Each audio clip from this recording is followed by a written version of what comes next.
ఇక్కడ సొలొమోను చెప్పిన ఆరాధన ఏంటంటే, నీ రాబడి అంతటిలో కదా, అదే ఉందా, నీ రాబడి అంతటిలోను నీ ఆస్తిలో భాగము, నీ రాబడి అంతటిలో నీ ఆస్తిలో భాగం. నాకు ఇస్తారా మీ ఆస్తిలో భాగం? మీకు ఎంత వస్తుంది? మీ ఆస్తిలో నాకు భాగం ఇస్తారా? ఎవరయ్యా అన్నారు. మరి ఇప్పుడు ఈ యేసయ్యకి ఇస్తారా? నాకు తెలియదు. ఎవరికి? యేసయ్యకి ఇస్తారా? నేను నమ్మండి దేవుని పిల్లలారా, మీకు సీక్రెట్ చెప్తున్నా నేను. మన రాబడిలో, మన ఆస్తిలో కనుక దేవునికి షేర్స్ ఉంటే, షేర్స్ తెలుసా మీకు? ప్రాణానికి షేర్స్ కూడా ఎక్కువ ఉన్నాయి. మన భవనాన్ని కట్టమంటది, నేను అన్నం పెట్టిన అట్లాంటి కట్టడం షేర్స్ అయ్యారు పెరిగిపోతాయి. షేర్లు ఏమైందంట పెరిగాయి, తగ్గుతాయి కూడా, అప్పుడప్పుడు తగ్గుతాయి. షేర్ మార్కెట్ అంట కదా. మీకు విషయం తెలుసా, అలా ఆన్లైన్ షేర్ మార్కెట్ తగ్గుద్దేమో కానీ దేవునికి గనక మీ రాబడిలో, మీ ఆస్తి అంతటిలో గనక భాగాన్ని ఇస్తే, షేర్ ఇస్తే, మీ జీవితం చాలా అద్భుతంగా ఉంటుంది. దేవునికి భాగం ఉండాలి. చూడండి, నాకు ఇద్దరు కొడుకులు అనుకో, నా ఆస్తిలో ఇద్దరికి చెరొక భాగం. ఒకవేళ మేము బతుకున్నప్పుడు 3 భాగాలు ఇస్తారు, అవునా కదా? నేనుంటే 3 భాగాలు, నేను లేకపోతే 2 భాగాలు. ఇప్పుడు నేను ఏమంటున్నానంటే, మీ రాబడిలో, మీ ఆస్తిలో యేసయ్యకి భాగం ఉండాలి. ఎంత ఇస్తున్నారు? ఎంత ఇస్తారు చెప్పండి. సతీష్, సంపత్, ఎంత భాగం? షేర్ ఎంత దేవునికి? మీ ఆస్తిలో, మీ రాబడిలో దేవుని షేర్ అంత దేవునిది. సూర్యకాంత్ అయ్య గారిది కాదు, నెహెమియా అయ్య గారిది కాదు, ప్రసాద్ బాలయ్య గారిది కాదు, నాగరాజు అయ్య గారిది కాదు. ఎవరిది? దేవుని షేర్ ఇది, దేవుని భాగం. నేనైతే దేవుని మహిమ కొరకు చెప్తున్నాను, నా గొప్పతనం కోసం అయితే కాదు. అలా చేయడాన్ని బట్టే ఈ రోజున దేవుడు నన్ను ఈ స్థితిలో ఉంచాడు. ఒకప్పుడు ఈ బట్టలు వేసుకోవడానికి అశ్వాపురం సంతకి వెళ్ళి సెకండ్ హ్యాండ్స్ లో కొనుక్కొని వచ్చేవాడిని. కొత్త బట్టలు 7వ తరగతి పాస్ అయ్యేదాకా వేసుకోలేదు నేను. అశ్వాపురం సోమన సందర్భం తెలుసా? ఎప్పుడు జరుగుతుంది సోమన సంద? సెకండ్ హ్యాండ్స్ లో బట్టలు కొనుక్కోవడానికి ప్రతి సోమవారం అశ్వాపురం సంతకి వెళ్ళి ఇలాంటి సెకండ్ హ్యాండ్స్ బట్టలు కొనుక్కొని వచ్చాము. కానీ ఈ రోజున దేవుని మహాకృప, కనీసం రెడీమేడ్ కూడా కొనట్లేదు. మొత్తం ఏమన్నారు, ప్యాంట్ బిట్లు, షర్ట్ బిట్లు తీసుకొని కుట్టియడమే. కుట్టుకూలికే డబ్బులు ఎక్కువైంది. ఇంకా దేవుని కృప ఏంటంటే, దేవుడే నేను కొనకుండా, అసలు నా రూపాయి పెట్టి కొనకుండా దేవుడే నాకు అనేకుల ద్వారా బట్టల్ని ఇస్తున్నాడు. దేవుని మహిమ కొరకు చెప్తున్నారు, మీరు అందరూ వినాలి. మన స్థితి ఎందుకు మారదో తెలుసా? మన గతి ఎందుకు మారదో తెలుసా? ఎక్కడేసిన బొమ్మలు ఇంకా అక్కడే ఎందుకు ఉన్నదో తెలుసా? మనం చేయాల్సిన కొన్ని చేయకుండా ఆగిపోతాం. అవి మన జీవితంలో చాలా ఇంపార్టెంట్ థింగ్స్ అన్నమాట. మన ఆస్తిలో, మన రాబడిలో చాలా మందికి షేర్ ఉంటుంది. కొంతమంది వడ్డీ వాళ్ళకి షేర్ పెడతారు. నెలకి 10,000 వస్తే ఇందులో వడ్డీ నెలకింత, అది వాళ్ళకి షేర్ ఏంటి? వడ్డీ. కొంతమందికి హాస్పిటల్ బిల్లు షేర్ అనమాట. ప్రతి నెల మా హాస్పిటల్ బిల్లు ఇంత, అది డాక్టర్కి షేర్. అర్థమవుతుంది.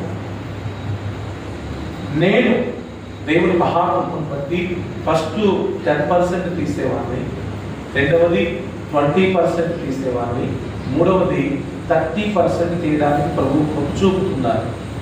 గత ఒక 4-5 సంవత్సరాలుగా 30% నాకు దేవుడు ఇచ్చే కానుకల్లో నేను దేవునికి 30% తీసుకున్నాను. ఒక 10% మా గురువు గారికి ఇస్తాను, ఇంకో 10% నాకు తెలిసిన మా సంఘంలో ఉన్న బయట ఉన్న పేద బిడ్డలకు ఇస్తాను, ఇంకో 10% ఒక 2 దైవజనులకు దాన్ని షేర్ చేస్తాను. ఒక ఆయనకి 5%, మరొక ఆయనకి 5%. నా బీరోలో 4 డబ్బాలు ఉంటాయి. ఒకటి మా గురువు గారిది, రెండవది యాదలకి ప్రతిశాతం, మూడవది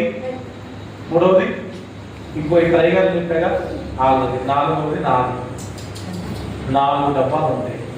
ఇప్పుడు మీ అయ్యగారు సపోజ్ నాకు 100 రూపాయలు కానుక పెట్టాడు అనుకోండి, ఇప్పుడు వెళ్ళేటప్పుడు ఒక 100 కానుక పెట్టాడు అనుకోండి, ఇంటికి వెళ్ళి ఒక 10 100లో 10% ఒక డబ్బాలో, ఇంకో 10 ఇంకో డబ్బాలో, ఇంకో 10 ఇంకో డబ్బాలో, ఇంకెంత ఉంటాయి నాకు? 70 ఉంటాయి.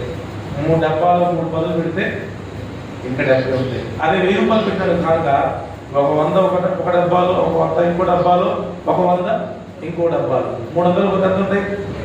700 ఉంటాయి. అది నిన్న పెళ్లి చేయడానికి వెళ్తే ఒకరు 3000 కానుక పెట్టారు నెల్లిపాక మందిరంలో.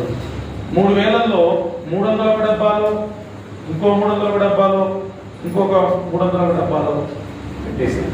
ఇంకెంత ఉంటాయి? 20% ఉంటుంది. అలా ఇవ్వడాన్ని బట్టి దేవుడు నాకు చాలా నా ప్రతి అవసరాన్ని తీరుస్తూ ఎప్పటికప్పుడు మీరు నమ్మరు, ఇప్పుడు నా ఖర్చు ఎక్కువైంది. నెలకు దాదాపు ఒక 20-30 వేలు అవుతుంది నాకు తెలియకుండానే. నేను అసలు ఆలోచన చేస్తే మైండ్ బ్లాక్ అయిపోతుంది. ఒకప్పుడు ఖర్చులు తక్కువ ఉండేది, ఇప్పుడు ఖర్చులు ఎక్కువైపోయింది. మా ఆవిడని, మా పిల్లని, తర్వాత హెల్త్ ఇష్యూస్ అని, తర్వాత చర్చి పని అని చాలా వర్క్స్ ఉన్నాయి. ఎలా వస్తున్నాయో ఎలా పోతున్నాయో ఎప్పటికీ తెలియదు, దేవుడికి ఒక్కడికే తెలుసు. నాకు ట్రాన్సాక్షన్ చూస్తే మీకు భయం అయిపోయింది. ఎందుకు ఈ మాటలు చెప్తున్నానంటే, నాకు దేవుడు ఇచ్చే దాంట్లో ఎవరికైనా దేవుడు ఇస్తే అవుతాడా? మీరు సంపాదించుకుంటారా? ఎవరికైనా దేవుడు ఇవ్వాలా? మీరు సంపాదించుకుంటారా? అయ్యగారులకైనా దేవుడు ఇవ్వాల్సిందే, మీకైనా దేవుడు ఇవ్వాల్సిందే. మీకు దేవుడు మేము కష్టపడి సంపాదించుకున్నాం అనుకుంటారు చాలా మంది. తప్పు. మీకు కష్టపడే ఆరోగ్యాన్ని, శక్తిని ఎవరిస్తారు? ఖచ్చితంగా దేవుడే ఇస్తారు. లేదంటే మంచంలో పడున్నారు అనుకోండి, ఏం పని చేయలేదు అనుకోండి, మీరేం సంపాదించలేదు, మీకే ఒక గడ్డ. అట్లా మంచానికి అంకితమైన వాళ్ళు చాలా మంది ఉన్నారా లేదా? ఉన్నారు. టైం అయితే అడగలేదు, 5 ఉంది. ఆ 1 తీసినట్టు ఫైనల్ క్లోజింగ్ వచ్చారు. ఏం చెప్పా? మన ఆస్తిలో, మన రాబడి అంతటిలో దేవుడికి షేర్ పెట్టండి. మినిమం 10, అది ఫిక్స్. బైబిల్ చెప్పింది మినిమం ఎంత? 10వ వంతు అనేది, దశమ భాగం అనేది ప్రభువు పెట్టింది. అది మినిమం. అదంత అది మినిమం, అది కామన్. ఇక మీకు దమ్ము, ధైర్యం, పౌరుషం, రోషం, ఆయాసం, ఉపసంహానికి అని ఉంటే ఇంకొక అడుగు ముందుకేయండి. మా చర్చిలో నేను ఇలా చెప్పడాన్ని బట్టి ఒక బ్రదరు 15%కి వచ్చిండు, ఒక బ్రదర్ 20%కి వచ్చాడు రీసెంట్గా మొన్ననే. మా చర్చిలో కవర్స్ ఉంటాయి గోడకి, మా వాళ్ళు ప్రతి వారం దశంభాగం తీసుకొచ్చేస్తారు. వాళ్ళ పేరు రాసి కవర్ మీద వాళ్ళ దశంభాగం దాంట్లో పెడతారు. నేను ఒక రిజిస్టర్ మెయింటైన్ చేస్తున్న ఇయర్లో, ఈ నెల ఈ వారం ఎవరెంత దశంభాగం ఇస్తున్నారో కూడా రాస్తున్నారు. అసలు చర్చిగా ఏ టయానికి వస్తున్నారు కూడా రాస్తున్నారు. ప్రతి రిజిస్టర్ మెయింటైన్ చేస్తున్నారు. సార్ లాగా, బడి పంతుల్లాగా నేను ఒక రిజిస్టర్ పెట్టి ఎవరెవరు ఏ ఆదివారం వస్తున్నారు, ఏ టయానికి వస్తున్నారో కూడా మొత్తంలో కూర్చొని ఒక ఆమెకాయ ఉంటుంది. వాళ్ళు రాగానే ఆ టైమింగ్ అందరూ అట్లనే అటెండెన్స్ ఒకటి, రెండవది వారు ఇచ్చే దశమ భాగాలు నేను ఒక రిజిస్టర్ మెయింటైన్ చేస్తున్నాను. అలా ఇస్తున్న వారిని దేవుడు ఇంకా దీవిస్తున్నాడు. దేవుణ్ణి ఆరాధించడంలో ఇదొక పద్ధతి. నీ ఆస్తిలో, నీ రాబడి అంతట్లో ప్రథమ ఫలమును, నీ ఆస్తిలో భాగము నుంచి నీ దేవుడైన యెహోవాను ఘనపరచుము. నేను చెప్తున్నా కాబట్టి, నేను చేస్తున్నా కాబట్టి చెప్తున్నా. నేను చేయకుండా మీకు చెప్తే పాపం, అవునా కదా? ప్రార్థన చెయ్యండు చెయ్యండు చెయ్యండు అని చెప్పి నేను చేయకపోతే నాకు 2 అంతలు తీరు. బైబుల్ చదవండు చదవండు చదవండు అని మీకు బల్లకు తిరిగిపోయేటట్టు చెప్పి మీ బైబుల్ చదవకపోతే నాకు 2 అంతలు తీరు. బైబుల్లో ఉన్నందుకే మీలో అనేకులు బోధకులు కాకుండుడి అని ఉంది. తెలుసా మీకు? అయ్యగారు కావడం ఈజీ కాదు. రెండు, ఈ వైపు ఆ వైపు ఉంటుంది. అందుకే జాగ్రత్తగా ఉండాలి. అందుకే ఏం చెప్పాలి అంటే నేను చేసేదే చెప్పాలి ఎక్కడైనా. అందుకే ఏం చేయాలి, ఏది పడితే చెప్తే బాగుంది కదా, కుదరుదా? చేసేది చెప్తేనే ప్రజల్లో ఏమన్నా పని చేసింది. అఫీషియల్గా ఏం చేయకుండా ఏదో 4 మాటలు కబుర్లు చెప్తే అది వాళ్ళ ఆయిగిని భలే చెప్పారు అనుకుని ఎమ్మడే మర్చిపోయి మళ్ళీ నేను చెప్పినా మీకు ఏం గుర్తుండదు. ఇప్పుడు నేను చెప్పింది మీరు చచ్చేదాకా ఉంటుంది మీకు, నాకు తెలుసా విషయం. ఇప్పుడు నేను చెప్పిన వాక్యాన్ని మీరు చచ్చిపోయేదాకా మీకు గుర్తుంటుంది. అయితే ఒకటి, 3 రకాల ప్రజలు ఉంటారు సంఘంలో. ఒకటి చెప్తేనే చేస్తారు, రెండోది చెప్పినా చేయరు, మూడోది చెప్పకుండానే చేస్తారు. మరి ఈ మూడింట్లో మీరు ఏ రకం నాకు తెలియదు, మీరే డిసైడ్ చేసుకుని. 2 రకాలు చెప్తేనే చేస్తారు, అలా చెప్పలేదండి అంటారు. ఏంటమ్మా ఆ పని ఎలా చెప్పలేదండి. ఇంకో రకం ఏంటి తెలుసా, చెప్పినా చేయదు. కుదరలేదండి పాస్టర్ గారు, కుదరలేదండి, ఏం చేయమంటారు నన్ను అంటుంది. 3 రకం ఏంటి తెలుసా, వచ్చే లోపు ఆ పని అయిపోయి ఉంటుంది. చెప్పలేదు కదా ఈ పని, సిస్టర్ని చెప్పలేదు కదా చేయమనంటే అలా ప్రేరేపణ వచ్చిందండి చేసేసామంటారు. ఎవరు బెస్ట్ అంటారు? ముగ్గురిలో ఎవరు బెస్ట్ అంటారు? చెప్పకుండానే చేసి మీరు అలా ఉండాలని నేను ఒకసారి కోరుకుంటున్నాను.